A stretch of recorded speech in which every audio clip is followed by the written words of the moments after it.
All right, ready for 11.2b here in pre-calculus. Last time we looked at graphing growth functions, exponential growth functions. And remember, it's essentially a curve that increases and grows very rapidly, exponentially.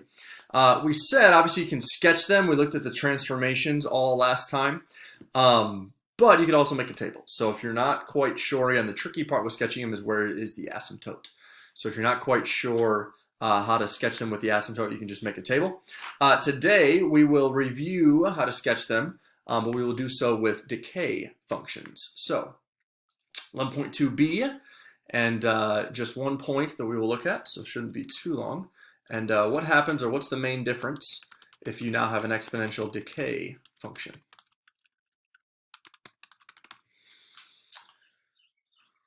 All right, and just one definition. Let's get down kind of the different particulars here with what makes a function, again, kind of going in the opposite direction rather than growing rapidly. It now is essentially going negative. Okay, it's decaying rapidly. What is the main difference? Oop. All right, exponential decay function.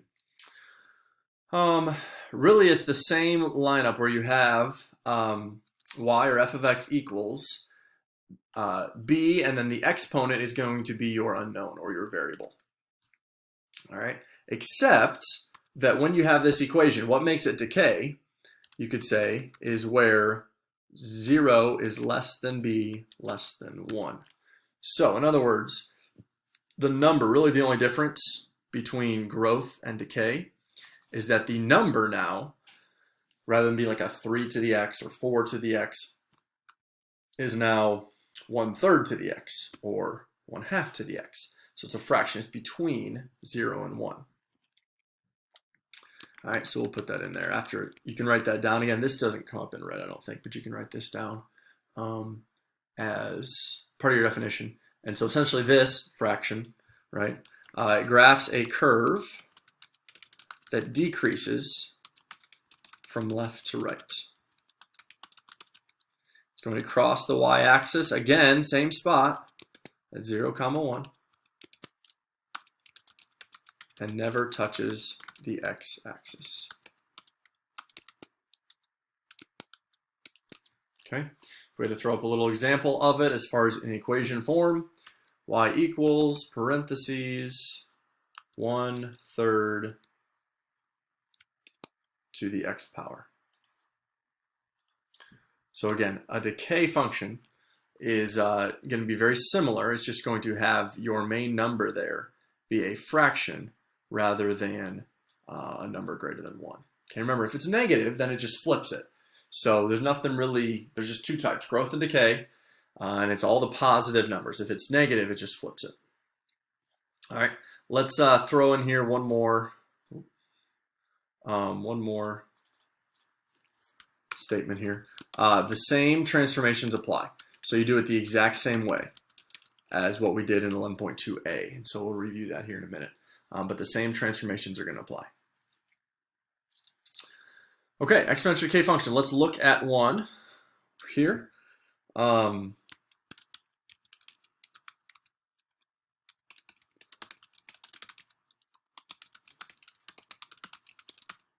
Okay, so graph the following on the same coordinate plane.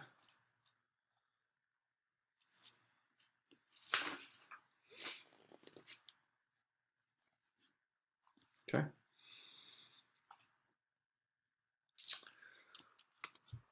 Y equals 1/5 to the x power.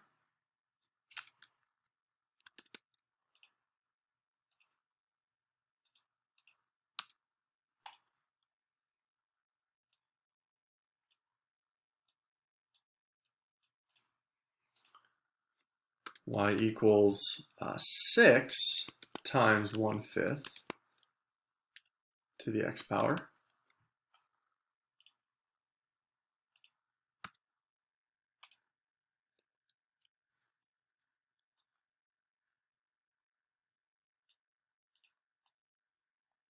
Okay, and then last one, Again, we are in the book, but let's change a little bit. Y equals, let's do -2, 1/5 to the x power -2.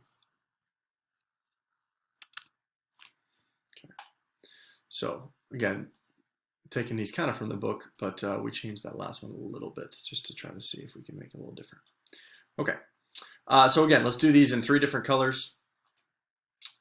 So let's do the first one here in black. Oops.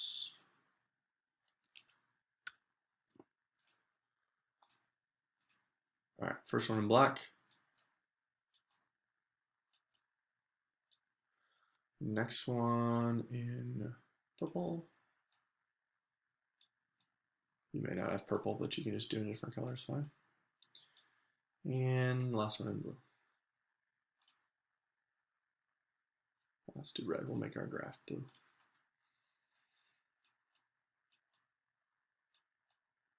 Okay.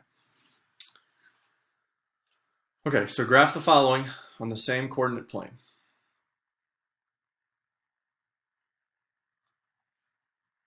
Does not look straight to me, does it? Straight? Oh, there we go. Okay.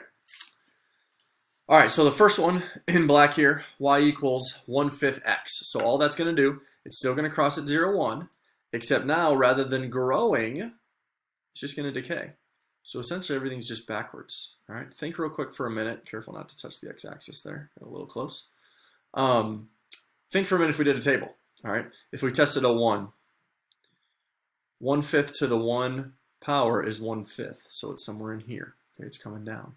If we tested a 2, that'd be 1/25, right? So that's really down in here. What if we test a -1? Well, a -1 flips it, right? So a -1 is way up here at 5. Okay, so that's why it decays rather than grows the opposite way. All right, what happens if there's a 6 here? So remember our transformations. Essentially what that means is it just stretches. Think about this one. If I test a 0, 1/5 of 0 is 1. Now if I test a 0, 0 times a fifth is 1 times 6 is way up here at 6, right? 2, 3, 4, 5, 6. So now it's still crossing. I should say it's not crossing at 0, 1 because it's getting stretched up to 6. The asymptote doesn't shift. Remember, with the number out front here, the asymptote doesn't shift. The asymptote only shifts here in our red one. This one just going to stretch up to this number. So stretch, and then think about it. If we test a 1, you're going to get 1/5 to the 1 times 6 is 1 1/5. So it's like right here. If we test a 2, you'll get 6/25, okay, which is less than 1. So it got down here pretty quick. So it just stretches up to 6, but then continues down. Let's try that again. But continues down all the way to the x-asymptote. Or the x-axis, I should say, right? Which acts as the asymptote. Why did I do that in black? Sorry, purple. Okay, so it stretches, it goes up through 6, there we go, and then down. So again, it's a decay curve, but the 6 just stretched it up to 6. And again, the table can confirm all that. All right, and then last one in red. So now we know from before, everything goes down 2. So let's right away do our new asymptote that goes down 2. So here's our new asymptote for the red one. Okay, and then if it was without the negative, we would just, rather than crossing up 1, we would cross up 2, right? It gets stretched up 2 because of this, but it flips.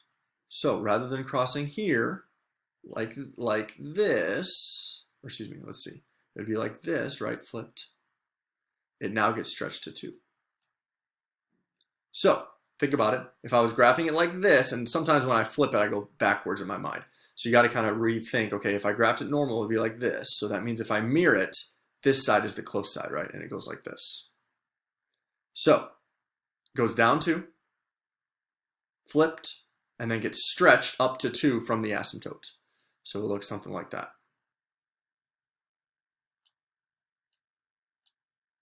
Okay, what the book used. The book did the negative. They just didn't move everything down 2 with this asymptote out here.